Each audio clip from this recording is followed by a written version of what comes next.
So where we're going to begin is the governor said, we talked a little bit about options and opportunities. Our first panel today is really focused on that. It's about multiple pathways to success. It's about different opportunities that we have here in Maine, different opportunities that we see going on around the nation, different kinds of approaches to providing opportunities for kids. We know that our schools are working very, very hard, this school among them, to try and meet the needs of every single student they serve. That is a huge challenge. And we know that there are students that, despite the best efforts of the educators in their school, are just not making it in that setting for whatever reason, and we know there's lots of reasons. So we've been interested, the governor and I, we've been working on some of these things over the last couple of years at looking at opportunities, looking at options, whether it's charter schools or other school choice opportunities, and those kinds of things, just so we can get a sense of what may be out there, what opportunities are out there, what kind of other models are out there. So we're going to start today with a terrific panel, and I couldn't be more pleased at the panel we've got here today. To my immediate left is Jeannie Allen, who's the Vice President of Programs, President, I don't want to demote you, Jeannie, of the Center for Education Reform, which is a major national organization that does school reform initiatives around charter schools, school choice, teacher and principal leadership, accountability, all kinds of things, a powerful force in education in Maine. She's going to talk to us a little bit about sort of what we're seeing nationally around, especially around the charter school movement, which the center has been very, very involved in. Next is Leslie Heiner, who is the Vice President of Programs and State Relations at the Freedmen Foundation for Educational Choice. Again, a major national organization that's worked tirelessly, founded by Milton and Rose Freedmen many years ago to advance the concept of school choice, of providing students with other opportunities. And Leslie's going to talk a little bit about where we see where school choice is going and what kind of school choice models and opportunities are out there, and we'll get to that discussion as well. And then all the way down at the end of the table, familiar face, I'm sure, to many of you, Renee Menard, who's the headmaster down at Thornton Academy, which is one of our private educational institutions that serves a public purpose, which is educating publicly funded students down in that region. And this is a model that has been here in Maine for many, many, many years. The academies have been around since before Maine was a state, many of them. And so we have a long tradition in Maine of different types of models for providing kids with opportunities. So we've got a great panel here to talk about what kind of things we're seeing nationally, maybe some advice for us as we think about how we can do some things differently in Maine, how we can provide some more opportunities for kids. So with that, I'm going to turn it over to Jeannie to lead us off. Thank you. Good morning, everyone. How are you? Commissioner Bowen, thank you for helping put this together. Governor, thank you for your leadership. I can relate to your story, being the daughter of an immigrant from Italy who was scrappy and had to fight for his education to get to where many of you in this room are today who have similar stories. I want to start with, has anyone heard of TED Talks? How many have heard of TED Talks? Oh my gosh, more than I thought. I hadn't really heard of it until, recently. I woke up one day and people were talking about it, and I went to a speech by a gentleman named Sir Ken Robinson. If you haven't seen one of his TED Talks or both of them, I would urge you to do so. And as I was thinking about this notion of multiple pathways and opportunities for kids in this state and beyond today, and how best to help many of you who are truly your own experts, whether you're educators or policymakers, you wake up and do these things every day. People like me have the luxury of floating at like 30,000 feet, looking at what you do, going from place to place, and sharing ideas as well as, frankly, critiquing them. But those of you who are experts in this field will still appreciate Sir Ken Robinson taking a really broad look at what it is our school system is about and what it is intended to do. And there was one of his quotes that I just wanted to share as kind of, I kick off just a basic introduction to the notion of opportunities for kids and how to really take what we have, which is at core a great idea, and make sure it's doing, in fact, what it was intended to do, which was to truly educate productively and with ambition and drive our kids in this country. So Sir Ken Robinson says, if you're not prepared to be wrong, you'll never come up with anything creative. And I think we can all agree that the notion of creativity and personalization, no matter how great your individual or local schools are, is getting lost in the shuffle. And in the drive to create more and better schools, sometimes we end up standardizing what we're doing. The landscape of opportunities for kids nationwide, however, is really remarkable. And so I'm so happy to be in Maine that while you have been a little late to the party, I will say, in adopting reforms that truly provide personalization opportunity for kids, is finally coming home to roost. And I say that because many of you might believe, and lots of folks do across the country, our schools have been fine. I mean, look at us. We're really doing pretty well overall. You know, my kids are okay, and Governor LePage finally got an education, and my schools were good for me, and, you know, there are lots of kids who need help, but we'll get to them, and it's not because there's any shortage of not working hard enough. But the reality is, even in a bucolic state like Maine, picturesque, fairly homogeneous, you've got some issues. Take, for example, NAEP, National Assessment of Educational Progress, the nation's report card, considered the gold standard of assessment across the country. Maine is only 32% proficient, Maine fourth graders, in reading.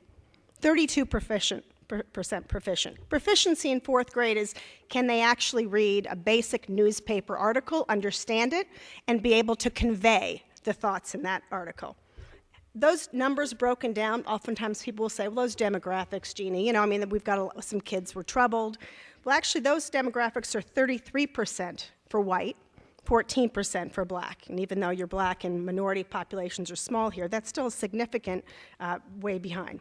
If you start going down the numbers, you know, and I'm just going to do the glass half empty, because I do the glass half full all the time, but really in order to understand that we have an issue that we have to address in multiple ways, we got to look at this in realistic ways. If you start going down the numbers, math grade 4, 45% proficient in math, a little bit better than reading, 10% for black. The nation's 39%. You're absolutely above the national average in most of these. 8th grade, 38% for math, for reading, 39% for math. Interestingly enough, the longer a child is in school, not just here, across the country, the less well they do over time. Years and years ago, an education secretary named Bill Bennett, that many of you will remember, used to say as he traveled around the world looking for ideas and looking for ways that people could do things better, he'd say, what is it when you walk into a classroom and you start, you know, like the kindergarten kids are going, oh, right? You can't shut them up. Anybody have the answer? Anybody know what's going on? Wow, yes, there's this creativity, there's this drive. What is it that over time, our students, what happens to them that little by little they become intimidated, they're not as exciting, they're not as driven by it? Yes, there's all sorts of issues out there, and that's not a statement about what's exactly happening to them, but it's about them.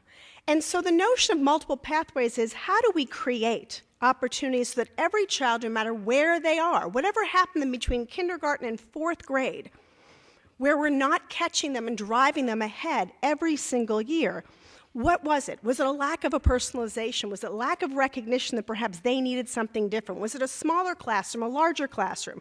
Was it they needed a little bit more of arts? Was it they needed more kinesthetic environment?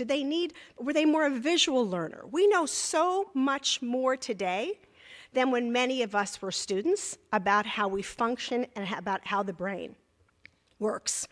And so to say every day when we wake up, which most of us do, even the best intentioned among us, that what's happening in my backyard when I open the door and take my kids out to school, what's happening when I walk out the door to go teach, what's happening out my door when I go do my work as a policymaker or as an observer in the media, is okay pretty much, and there's only a few problems around the edges. Well, regardless of what you think is a problem, you know, when I was in the Hill years ago, we used to say when people would disagree with us, well, these are issues upon which reasonable people should disagree. That's how we were taught to start letters. You'd get these letters from people screaming and yelling, and you've all seen them, and you'd be told, you'd go, wow, I just want to tell them what's right. And they say, no, these are issues, Jeannie, upon which reasonable people can disagree. And so education is truly, how to do education today is truly a controversial issue, but it is truly an issue upon which reasonable people can disagree, but civility and our opportunity and the importance of finding the very best answers requires that we disagree and find the agreement and talk about what it is that we can do together to actually solve our problem. The fact that in this state, barely 50% of kids are breaking proficiency at any level, okay? And some of them are barely passing by 15 to 20%. Forget whether they're getting an A or B, forget what the state assessment has. Try to navigate, by the way, the state's, assessment system report card. It's not easy for most parents. It's not easy for most people in this business every day to understand the data, right? Let alone the parents and the teachers closest to the kids who are challenged by and given this wonderful blessing and opportunity to educate our kids to get this. So why is this the case? Why is it that great, hardworking, meaningful effort being made every day is not translating into 80 and 90% proficiency? We know from the research, and we don't have enough time to go over it today, but it's out there, and you'll hear about it today. We know from the research it's not because of their color. Again, Maine doesn't really have that much of a challenge, or not Washington, D.C. or Boston.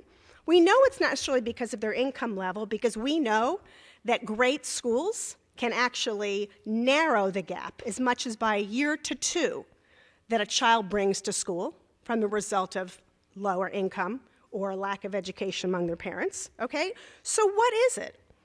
Well, many of us believe it has to do with the rigidity with which we approach and create these boxes around kids. Again, if you look at Sir Ken Robinson's TED Talk, he's only one of literally thousands of people out there every day now recognizing that perhaps at the end of the day, when we created this great school system to equalize the masses, as we went along, we started just leaving kids in those boxes. We started leaving ourselves in those boxes of the way we'd always been doing things in this industrialized model. I remember, and I don't know if he's here visiting, a few months back with Senator Brian Langley in his restaurant in Maine. Is Senator Langley here? Good to see you. Wonderful lobster, thank you. And talking about the students in his area that have to get up every day and work for the family's business in the fishing industry and the marine industry, and how cool it would be to have a school that actually recognized where kids were at that point in time. Maybe, like some schools around the country that have had the opportunity to be created, maybe they could actually wake up in the morning, go do their business, go to school, come back. Maybe there's an online piece of it. Maybe there's all sorts of opportunities to create. And so when you think about what needs to be done and what's been happening, that I said Maine was a little late to the party and loudly criticized your governor and commissioner for not moving more quickly when they came on, with all due respect, as they will tell you. Hardly a familial event. The reason that charter schools, as one of the panoply of choices you're going to hear about on this panel and later today, are so critical is because at their root, it's really not that it's a school. A charter school is really the opportunity to innovate, to create variety, and to personalize around groups of students' needs and expectations, what it is we want kids to achieve, at a very different pace than what we're accustomed to doing every day. Charter schools were intended to result in a shift in our thinking and a shift in what we're doing in schools. Still held to high expectations, still very, very loose on getting there, but at the same time putting in place in our kids, in front of our kids, the very best that we know. The fact that the state's journey in charter schools started back around 2001, fully 10 years after the laws in this country, first laws in this country were passed, is extraordinary. By the time Maine started talking about it, 37 laws were already in place. And I pulled out an email from the pioneers of charter schools way back when, inviting people to an event in January of 2001, introducing charter schools in Maine, at the breakfast room of the Super 8 Motel, by the way.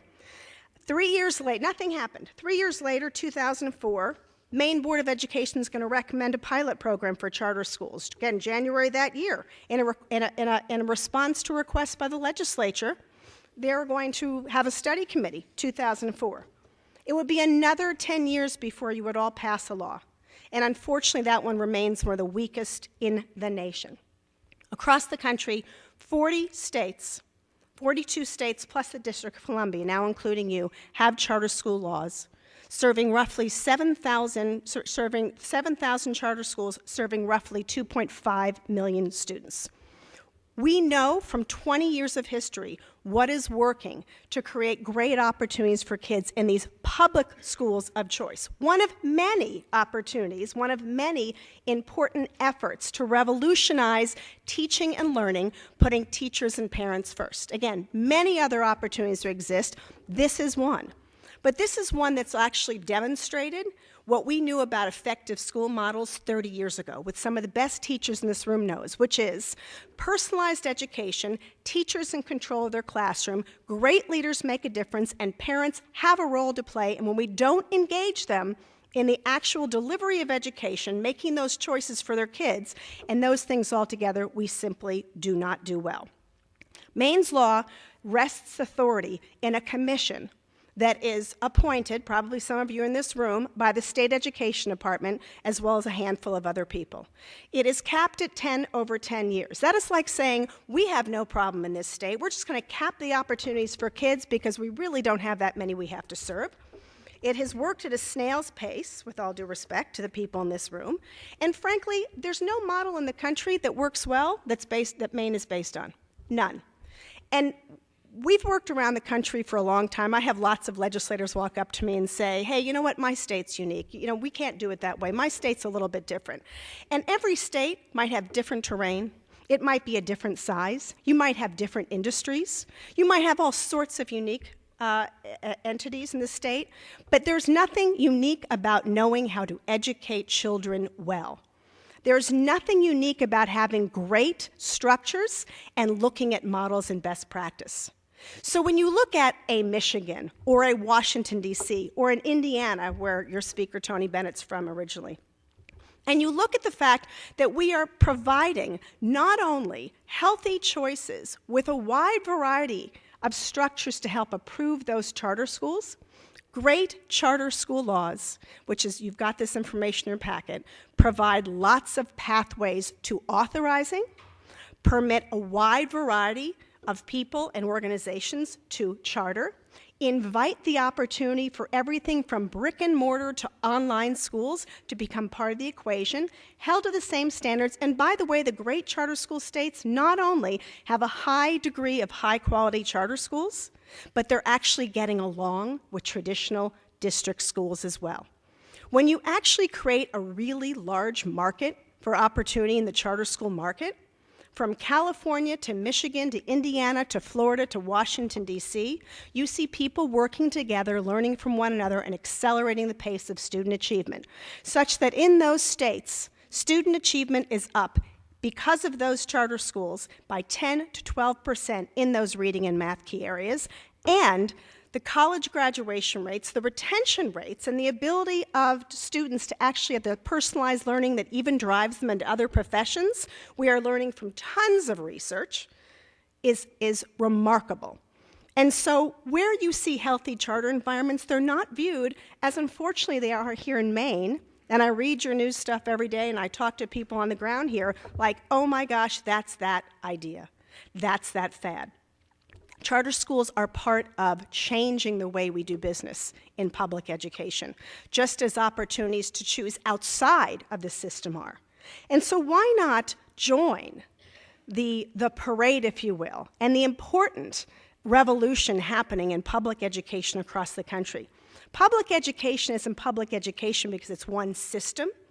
Public education is educating the public. And just like we do everything else differently today, it's time that we recognize that when we actually take seriously that we're not insulting or criticizing anyone here or anywhere in the state because we say this building may not be structured the right way, because we might want to do something differently with how students are directed or coached in this building, with how teachers are hired and held to standards. It is not a critique to say we have to do things differently. It's actually what we're about, not just as a nation, but as people. There's another thing I just want to end with that, before I turn to the great panelists here, that Sir Robinson has to say. He talks about climate change. You know, there's climate change all over, this big deal of climate change. He said, actually, the more important discussion about climate change, with all due respect to the environmentalists in the room, is the climate change we need in education. But unlike the climate change outside education, climate change in education is a human endeavor. We can do something about this. There is absolutely no reason for any child to wake up in America and not immediately have access to the very best that we can bring them and the very best that we can provide. It is absolutely not limiting at all other than ourselves. And so when we limit opportunities, when we confine ourselves to that school, that great public school in our backyard that people like I went to, when we confine ourselves to even what higher education looks like, we confine our children. And so everyone in this room has a great memory of school, right? And we all feel so pressed to thank every day the people who gave it to us. For me, it was Mrs. Feldman, American government, in 10th grade. And I loved her. And I've still written back to her and said, I'm sorry I didn't become a lawyer, but I'm doing this other thing, and I'm always talking, so it really doesn't matter. We all have those great memories, right? But I want you to think about the memory that didn't go out so well. We all have, actually, some bad memories. We all remember something we wish had been better. We all remember something that we wish had been led to do better. And so let's also remember that there are students out there every day that aren't telling us how they're doing. They're not telling us really what they feel about their situation, their experience. Schools that personalize their learning, that help students achieve to the best possible ability, whether they're traditional, public, charter, private, or any other thing that we've not thought about yet, are limitless. And we know it because we see it happening every single day. And so I'd urge you, 20 years it took to actually get to the point where we're having this discussion today. 30 years since a nation at risk declared us a rising tide of mediocrity in this nation. We're not very far from having recognized that we have a problem. We're making progress every day. But until we actually come to grips with at this pace, it's going to be another 150 years before we solve the problem. It's just not going to get better. So I'd urge you to join with us to try to recognize the importance of options. There's so much literature out there. We could spend hours and hours and weeks. I'm already over my time, but I would just right now, it's my pleasure to help you introduce to you Leslie Heiner from the Freedmen Foundation to talk to you a little bit more about the school choice movement and why it's so important. Thank you again for having me.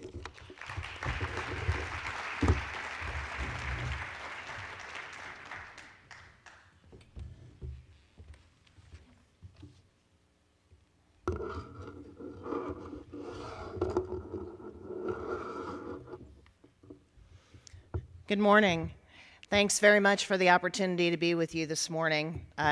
Maine is beautiful. Everyone back at the office, I have to tell you, is very jealous that you are moving forward and that I get to come to speak to you today.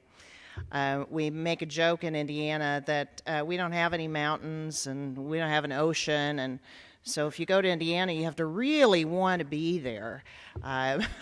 So you are richly blessed here, and I'm just delighted to be with you. This week has been a time of great reflection for me. Just 2 nights ago, I was in Indianapolis, and we celebrated at that time our charter schools. In particularly, we celebrated the 10 schools that opened our very first year after we had passed our charter school law. That was 10 years ago. It just so happens that I am one of the founders of one of those original charter schools, so I have deep experience in the business of actually opening up a school from scratch, which is no small feat, especially when you're a lawyer like I am and not an educator. However, we came together, we being some friends, we saw a need in the community.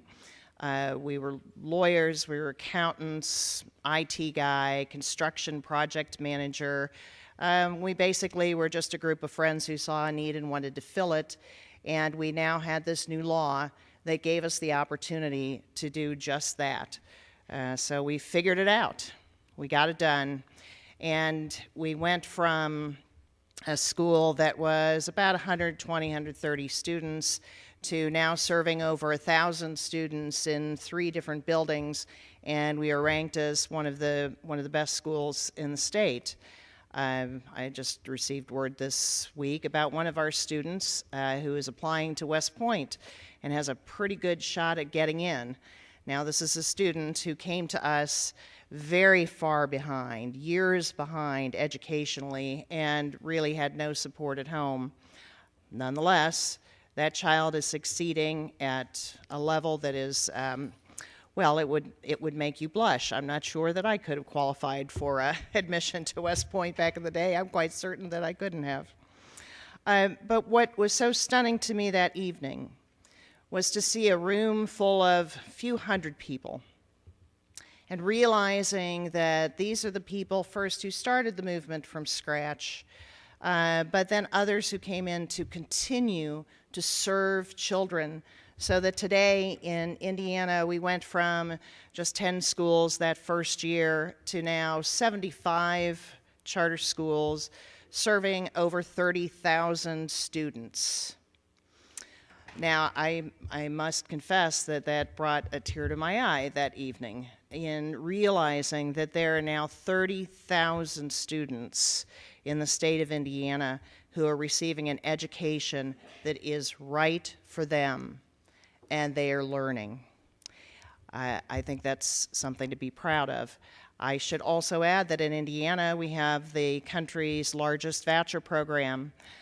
Just in its second year, we are now serving over 9,300 students, plus a couple thousand additional students on a tax credit scholarship program.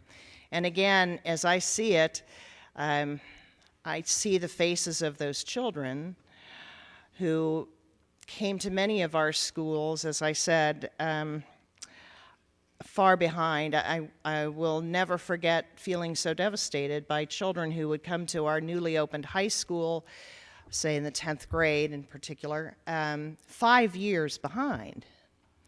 When you're 5 years behind and you're a sophomore in high school, pretty tough business to be able to graduate with the kind of skills that are necessary to be a successful adult. And yet, that was our task with every child. And this is the business of those of us who are motivated to provide these options and opportunities for our children. Now, those of us who will speak to you today, we do a lot of research, and we have other people who are statisticians, fiscal analysts, who put together every kind of statistic that you might need to be able to consider what is right for your state. And in fact, at our website, edchoice.org, at the Freedmen Foundation, you will find a great deal of research that might be useful to you. But that said, it's really not the most important part of what we do. The most important part of what we do is to recognize the truest definition of school choice.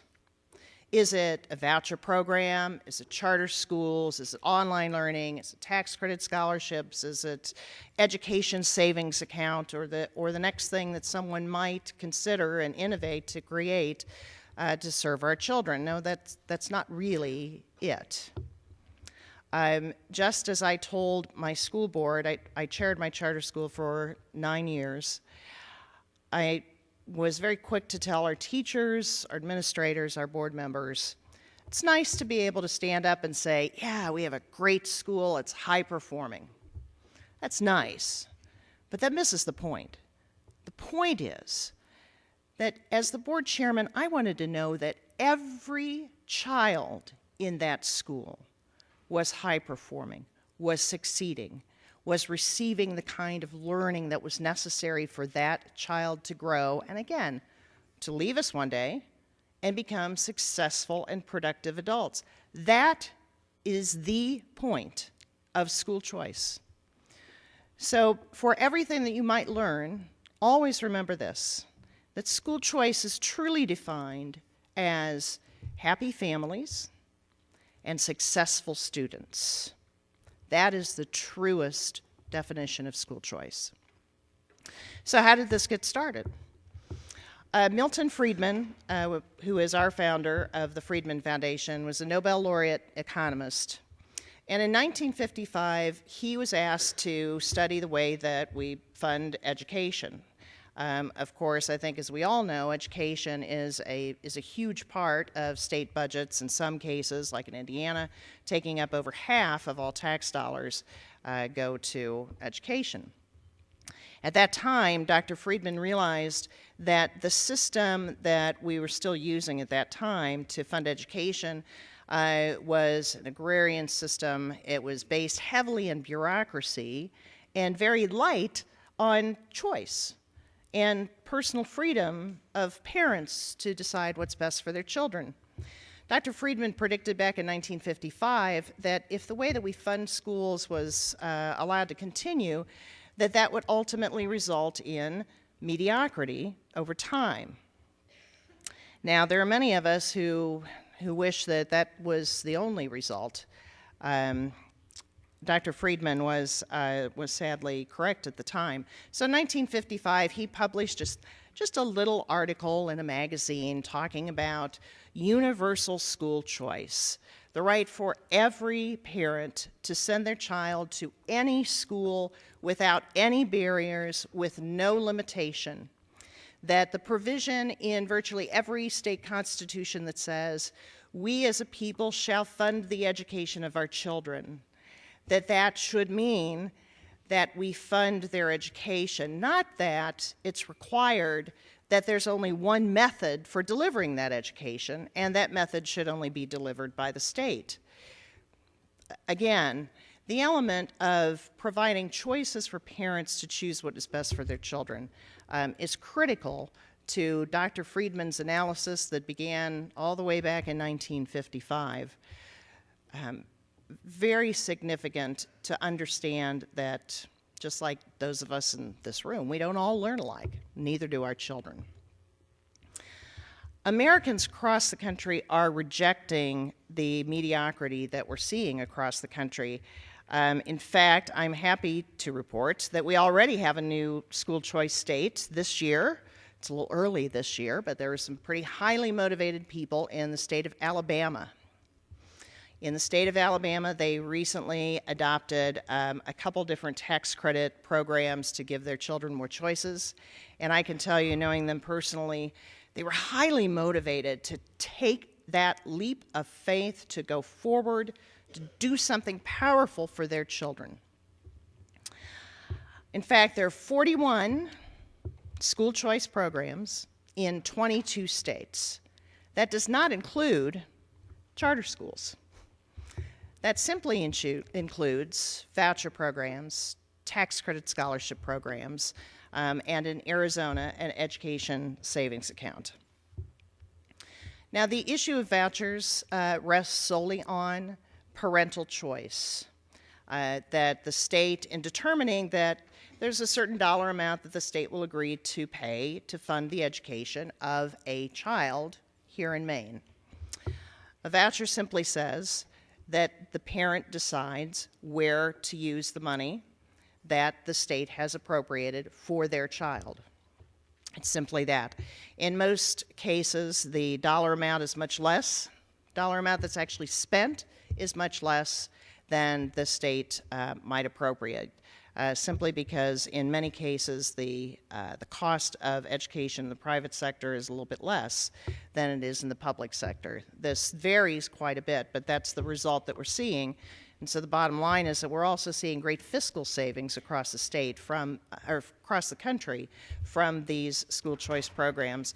In fact, just to give a plug to a program or a study that we're going to be releasing shortly, we've had a couple economists working on analyzing the savings to taxpayers of all the school choice programs in the country, and that will be released in the next couple months.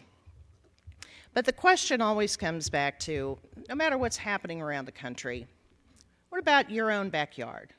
What's happening here in Maine? What do people really want here in Maine?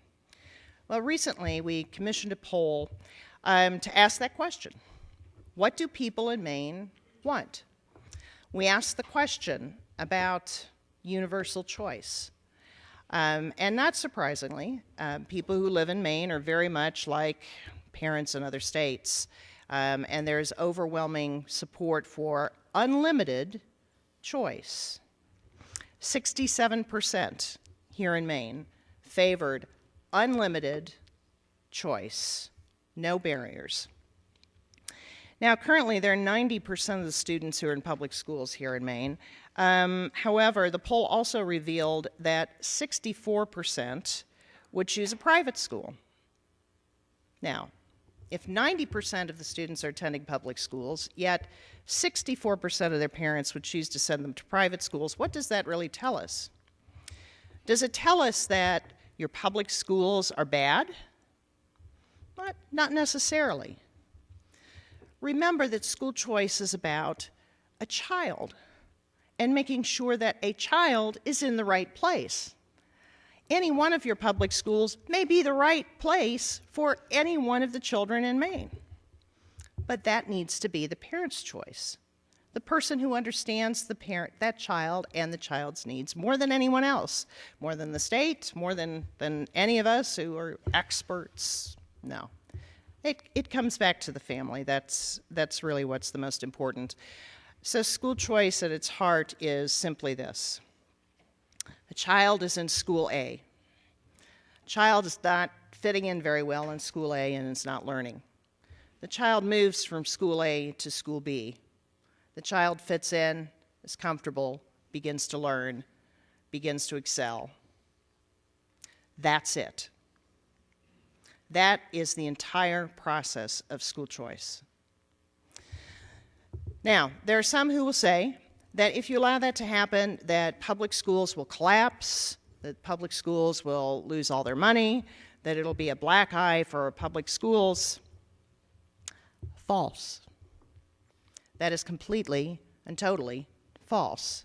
First of all, with respect to losing money because students will leave, well, in the state of Maine, you've had a declining student population for many years. Your student population has declined by over 10% in the years between 1999 and 2009. So schools already understand how to adjust their budgets to accommodate that kind of shift in demographics. Can also happen if an employer shuts down in one community, parents will have to move. This is a natural process.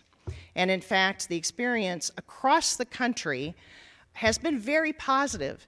Jeannie talked about how when you have broad school choice, what happens between the different education sectors. And let me speak from my own personal experience as a person who has a charter school in Indianapolis. When we finally enacted the voucher program in Indiana, it was the greatest day in the world for both the public schools and for the charter schools, for all of us, because at that point, everyone started working together. And we understood that every child who came to our charter school, well, our charter school is not necessarily that perfect school for every child.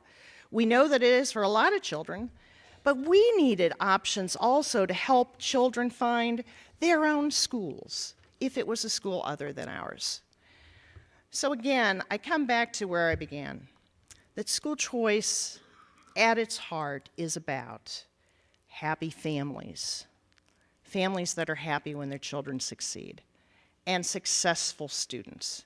If you put that point in the front of your mind at all times, if you're working on a school budget, if you're working on legislation, whatever it is, always put students first, as Governor LePage so aptly stated in naming this conference.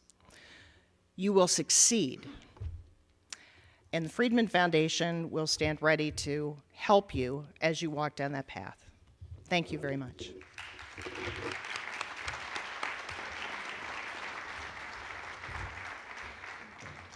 As Renee's coming up to the table, I find it also, it's always interesting that you guys have actually had one of the oldest school choice programs here that's not really thought about that way, but it's fascinating that right in your backyard you've been actually learning to do this longer than any of us newbies. Renee. Excuse me. Well, good morning. Thank you for having me today. And let me begin by saying that we certainly at Thorne Academy and the town academies in Maine face all the same challenges as the educators in the room here this morning. I'm certainly not a national expert, but I can tell to you a little bit today about a model for funding secondary education, a publicly funded model for supporting secondary education in Maine that has been around for well over 200 years. In fact, the origin of the academies in the state of Maine date back to the late 18th century, when the Commonwealth of Massachusetts actually made land grants available to the province, communities in the province of Maine for the building and support of academies to provide secondary education. And throughout the mid-19th century, academies were the dominant form of secondary education in the state of Maine and were the forerunners to the public education system we have at the high school level today. In the latter part of the 19th century and following the passage of the Free High School Act of 1873, many of these academies gave way to locally funded public high schools. But a number of communities chose to tuition their students to existing academies rather than take on the burden and the cost of constructing and maintaining their own public high schools. These established academies were central to the identity of the towns and the communities they served. And such was the case for Thorne Academy when we assumed the responsibility of serving as the public high school for the city of Saco and surrounding communities in 1889. At the start of the 20th century, Maine passed a law requiring that any town that did not maintain a public high school to pay the tuition of its students to attend an approved secondary school. Approved secondary schools included a number of existing academies that soon agreed to enroll these publicly funded students and became known as town academies. And what we have today are private schools serving a public mission with publicly funded tuition. So who are we today? There are 10 town academies remaining throughout the state of Maine, and we serve over 5,000 publicly funded Maine students. The majority of these schools, like Thorne Academy, serve communities that have never had to build or maintain their own public high school. Others serve as a viable public option in different regions of the state. My school, Thorne Academy, happens to be one of the largest schools in the state, serving over 1,400 publicly funded students and an additional 130 international students who reside on our campus. Each of the 10 town academies may have a different arrangement with their sending communities. For example, we currently have a contract to serve every student who resides in the city of Saco and the town of Dayton. There is no application process, no selection process. We serve every student regardless of ability. We serve as the public high school for Saco and Dayton. Our teachers are members of the MEA. We also educate 160 publicly funded students from the town of Arundel that has high school choice. So in accordance with Maine law, any community such as Arundel that neither maintains a high school nor contracts for high school services shall pay the tuition at the public or the approved private school of the parent's choice at which the student is accepted. And we're proud to say that 90% of the students and families from Arundel choose to send their students to Thorne Academy. What do we offer? Well, because we serve a public mission, we offer a broad range of programming to support the interests and the abilities of every student in the community we serve, from the most academically gifted to the most at-risk students in our sending towns. From advanced placement courses to an extensive RTI system and full special education program, including a behavioral support program and a functional life skills program. Because town academies rely on students in our geographic areas that do have public choice, as well as students who may opt to pay private tuition, we are truly accountable to the students and the parents that we serve. If our students and parents are not satisfied with their educational experience at a town academy, many of those folks can choose another high school, which keeps us keenly focused on the quality of the educational experience that we offer. All town academies are accredited by the New England Association of Schools and Colleges, and we all are mandated to participate in Maine's statewide assessment program. And we're a tremendous economic value to the state of Maine and the local communities that we serve, which creates some financial challenges for us. We receive no federal money, and the publicly funded tuition that we do receive is capped by statute at what the DOE has determined to be the state average, or what's called the maximum allowable tuition.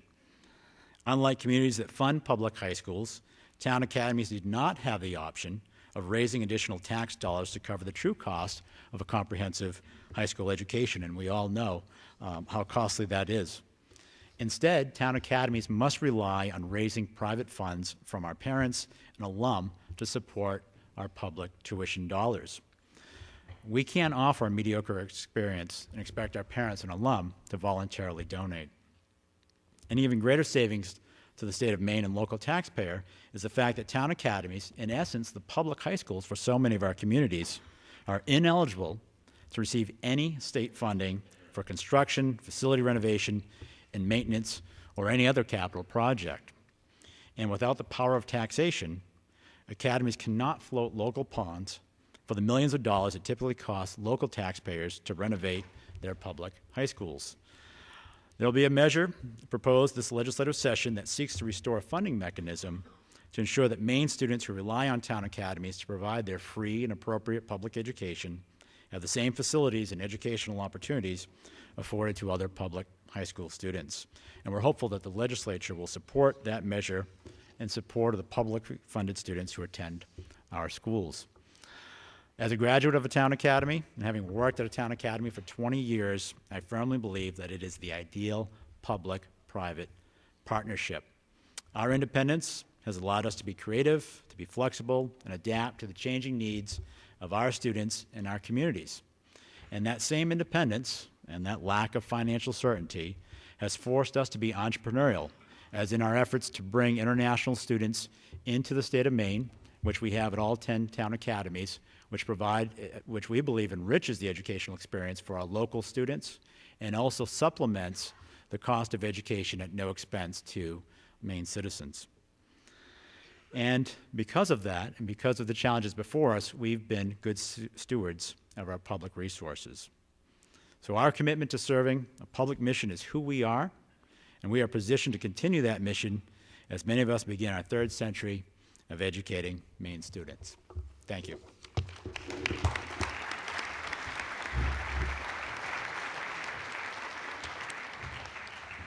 Thank you, Renee. So there you have a snapshot of kind of the national landscape, the theory behind it, local practice.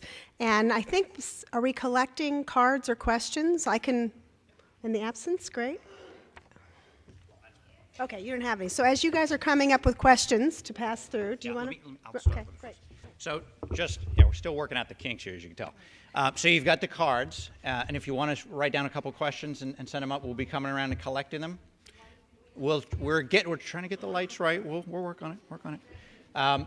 So yeah, because it's been changing over the course of the day.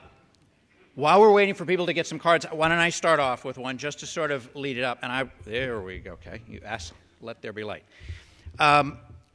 You know, when we have this discussion around providing kids with options here in Maine, invariably it sort of gets put into this framework of a zero-sum game.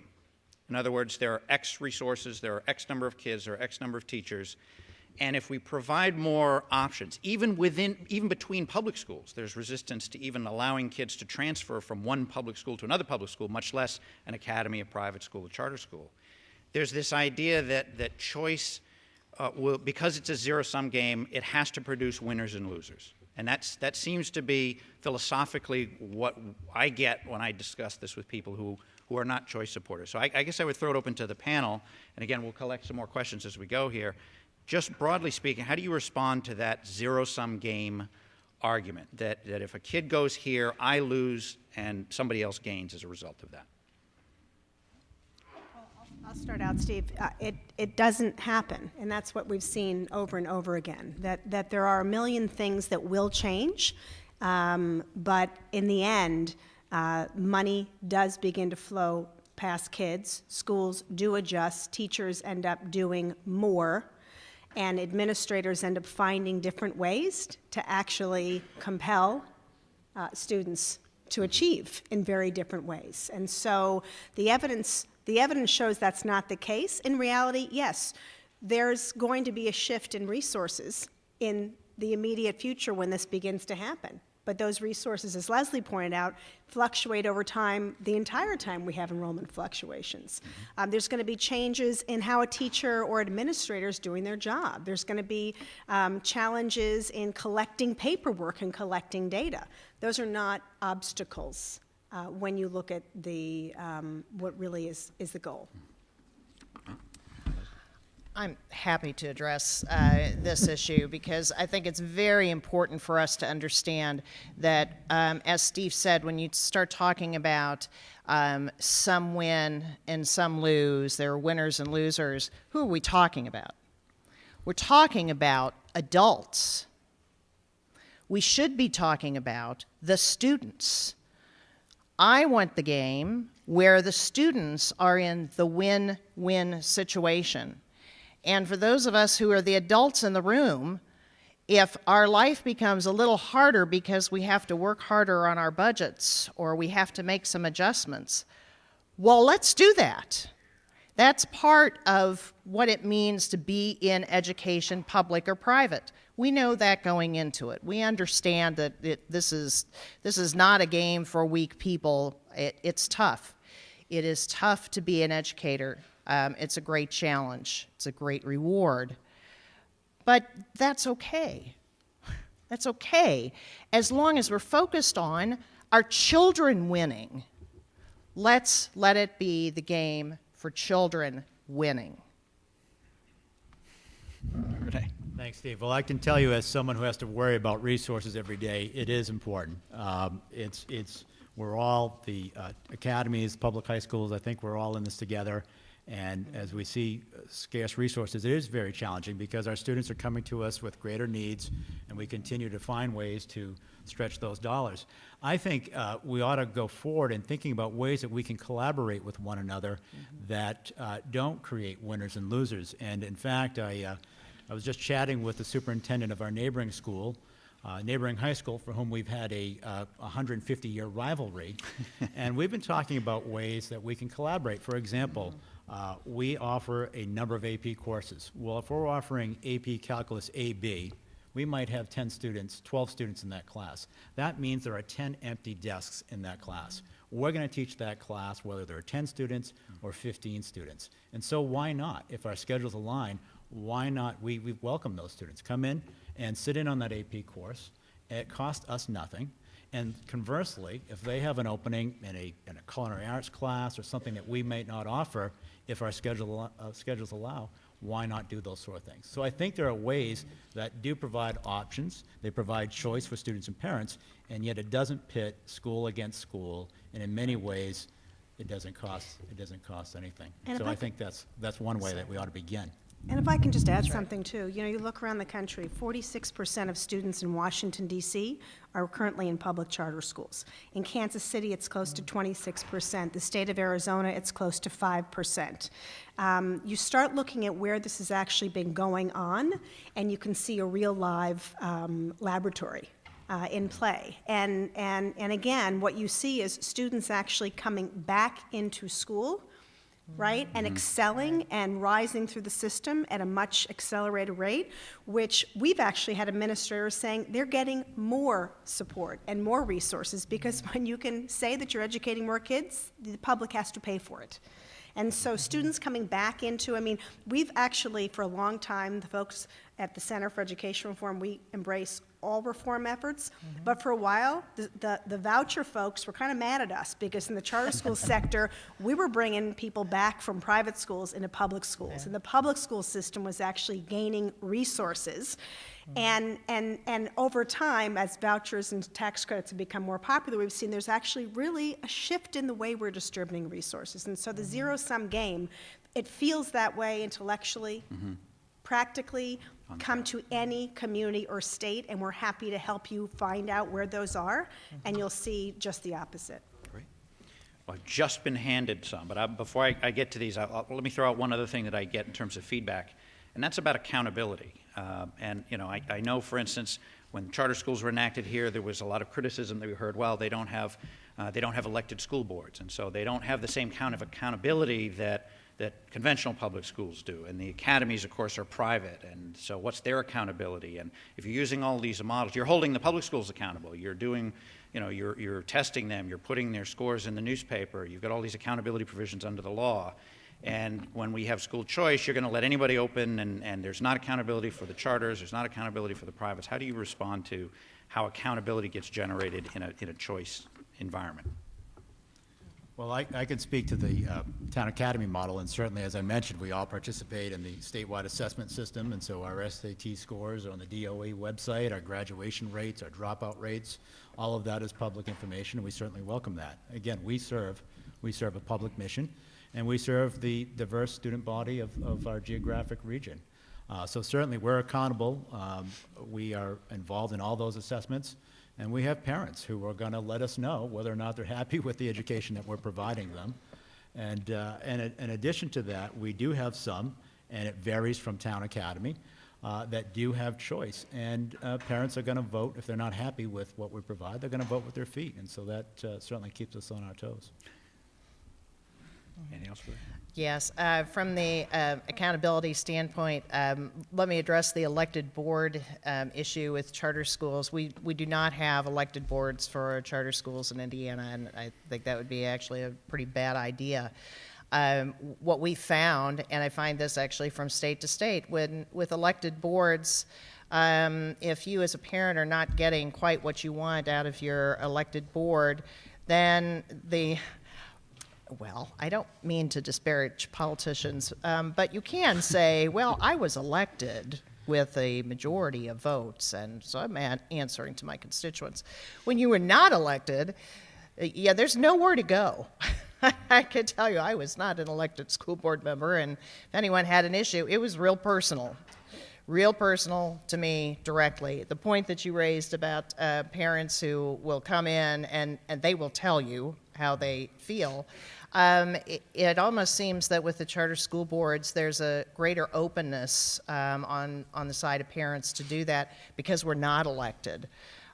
So we don't sit on a pedestal like many of us we do. We put our elected officials on a pedestal sorts, but not so with an unelected board.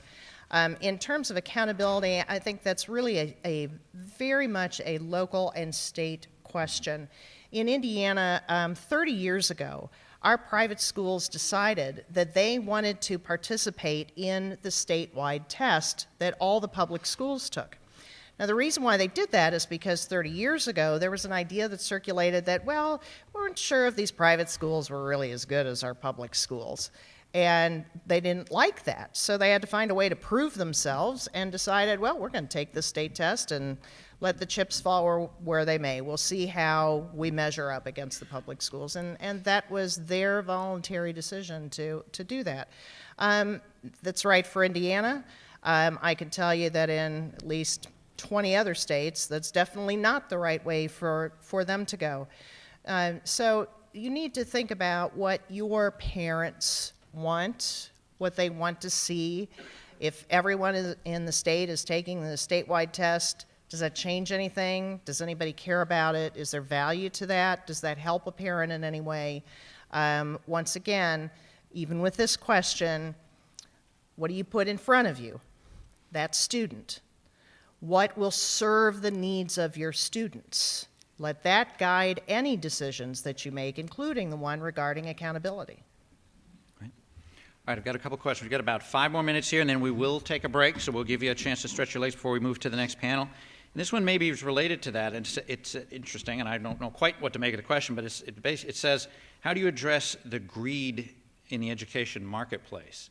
And I would take that to mean, you know, if you have a choice model and we're going to allow kids lots of opportunities, wouldn't we have to worry that someone is going to start up a school on a street corner someplace to make money off the state, to make money at the cost of kids, will underserve kids?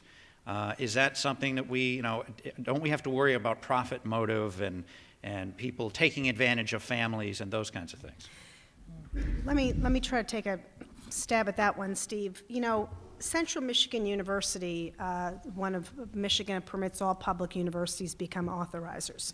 Central Michigan University has been praised by national research institutions, including Stanford, for its rigorous accountability system. In Michigan, almost 30% of public charter schools, there's almost 150 today, are on contract with management firms that are tax-paying, for-profit, okay?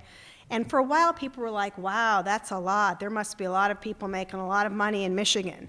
So Central Michigan University has a state-of-the-art dashboard. So essentially, and this goes to the heart of governing boards and things like that, elected. Central Michigan University is, there are chancellors appointed by the governor.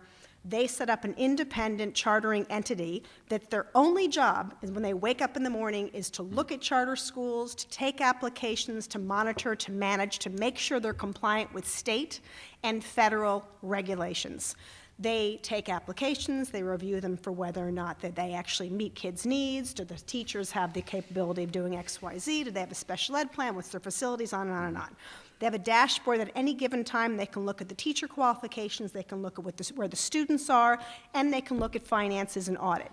Every single charter school on contract with a firm actually has transparent data systems. Unlike most traditional school districts, where try walking into one and actually pull out a contract and see how much they just paid for the books, what the contract means, who's making money back at headquarters. In a charter school, you can see that. So just because there's companies involved or other people involved with schools. I mean, having a traditional public school, I mean, Mrs. Feldman, my high school teacher, she got paid a salary. I don't know if she was greedy or not. I mean, she was showing up. She was on a contract, I presume. What does that have to do with anything, right? So the reality is, if you have great authorizers, accountability, regardless of who you're doing business with, follows. It's when you have people who are already too busy doing everything else, or frankly, a state education agency, Steve, you're doing a lot of other stuff. You shouldn't be in the authorizing business. Your state board shouldn't be in the authorizing business. You have 600 other rules and regulations you're supposed to be managing. If your job is to do that and you can see it and it's transparent and publicly accountable, then greed is no more an issue than us sitting here wondering how we're going to make money. I think that was very well stated, and I will only add this. For any of you who have ever owned a business, you understand what that means. If you have not owned a business, then that can seem as foreign to you as someone who has never had any experience with private schools, or someone who's on the other side who's never had any experience with public schools. And I think it behooves us to open our minds enough to take a look at what maybe we don't know very much about, but to learn about it. I can tell you that my husband and I bought a business many years ago, and neither one of us really had any experience, and especially for me, in my background, that was a very foreign concept to own a business, but okay, we'll try it and see what happens. So we started gaining market share when we figured out what people actually wanted. And the more we served the needs of our customers, then the more people came to our business. And that's true for schools as well. So the better we do, the happier people are, happy families, successful students. I just have to repeat that. And I'd also like to make mention of this also. There was an example in the state of Oklahoma when they enacted a voucher there for children with special needs. And there were about a half a dozen students who left the Tulsa schools. And at one of the school board members, or meetings, one of the members said, well, maybe we should ask why our students are leaving. Well, are we not meeting their needs? Well, that's a reasonable question to ask. And so again, to Jeannie's point, whether the children leave on a voucher, they go to a charter school, or they go to digital learning, it's a for-profit, it's a non-profit, if it's meeting the needs of that student, then we are all enriched by that, and most especially that student who is learning. Right. Well, I'm getting the high sign from Lauren, who's our timekeeper, who's actually the LePage I'm most afraid of, that we're out of time. So if we could thank the panel, really appreciate it. Thank you for coming.